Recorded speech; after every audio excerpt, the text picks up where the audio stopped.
कभी सोचकर देखिए कि एक ही देश और उसके अंदर इतनी सारी अलग अलग दुनियाएं, ये कैसे मुमकिन है। आज हम सब भारत की इसी अनोखी पहेली को सुलझाने की कोशिश करेंगे। एक ऐसी पहचान जिसने सदियों से दुनिया को हैरान कर रखा है। और यही वो बड़ा सवाल है जो आज हमारी इस पूरी चर्चा को गाइड करेगा। देखिए, भारत कोई आम देश तो है नहीं। ये तो हजारों अलग अलग संस्कृतियों का एक जीता जागता मोज़ेक है जो एक साथ सांस लेती हैं। तो चलिए फिर निकलते हैं इस सवाल के जवाब की तलाश में। तो चलिए शुरू करते हैं। पहला पड़ाव, यहाँ से इस पूरे विश्लेषण की नींव रखी जाएगी।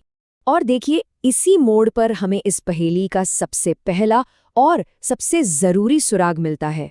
ये जो वाक्य है, ये सीधे हमारे सोर्स से लिया गया है।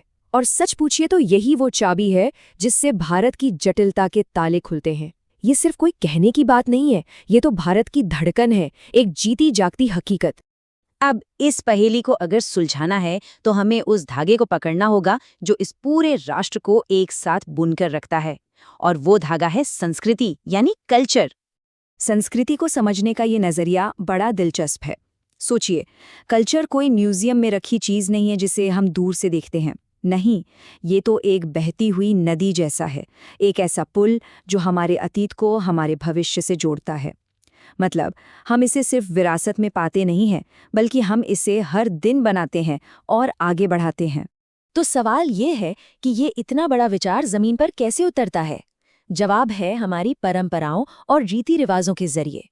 ये एक तरह से वो नावें हैं जो हमारी कीमतों, हमारी कहानियों, हमारे ज्ञान को एक पीढ़ी से दूसरी पीढ़ी तक समय की इस नदी में आगे ले जाती हैं। अच्छा, तो अब आगे बढ़ते हैं और भारत की विविधता के पहले सबूत की तरफ चलते हैं, और वो है यहाँ की भाषाओं की अद्भुत दुनिया।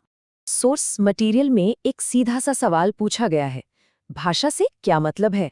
आखिर है क्या ये, और ये इतनी जरूरी क्यों है? और इसका जवाब काफी गहरा है। भाषा यानी लैंग्वेज सिर्फ शब्द नहीं होते, ये तो वो जादू है जो हमें इंसान बनाता है। यही वो ताकत है जिससे हम अपने सबसे जटिल विचारों और सबसे गहरी भावनाओं को एक दूसरे के साथ बांट पाते हैं। और इस विविधता का पैमाना तो देखिए, जैसे अंग्रेजी में 26 अक्षर होते हैं, ठीक है, वहीं सिर्फ एक भारतीय भाषा तेलुगु में 56 अक्षर हैं। सोच सकते हैं, ये बस एक छोटा सा उदाहरण है इस बात का कि भारत के अंदर संचार की दुनिया कितनी विशाल और अलग है। तो भाषाओं के इस महासागर से निकलकर अब हम चलते हैं विविधता के दूसरे बड़े स्तंभ की तरफ, भारत में अलग अलग धर्मों और आस्थाओं का मोज़ेक। ये सवाल एक बहुत जरूरी मुद्दा उठाता है। भारत एक धर्मनिरपेक्ष देश है। क्यों? क्योंकि इसकी यही धर्मनिरपेक्ष प्रकृति, यही वो जमीन है जहां अलग अलग धर्मों के पेड़ एक साथ उग सकते हैं और फल फूल सकते हैं। जरा इस पर गौर कीजिए। यहाँ हमारे सोर्स में बताए गए 6 बड़े धर्मों को दिखाया गया है, और देखिए, हर धर्म के साथ एक सवाल जुड़ा हुआ है जो हमें उसकी अनोखी दुनिया की एक झलक देता है। ये सिर्फ एक लिस्ट नहीं है, ये भारत की आध्यात्मिक विविधता का एक बहुत ही शक्तिशाली सबूत है। तो चलिए अब हम आते हैं अपने आखिरी हिस्से पर।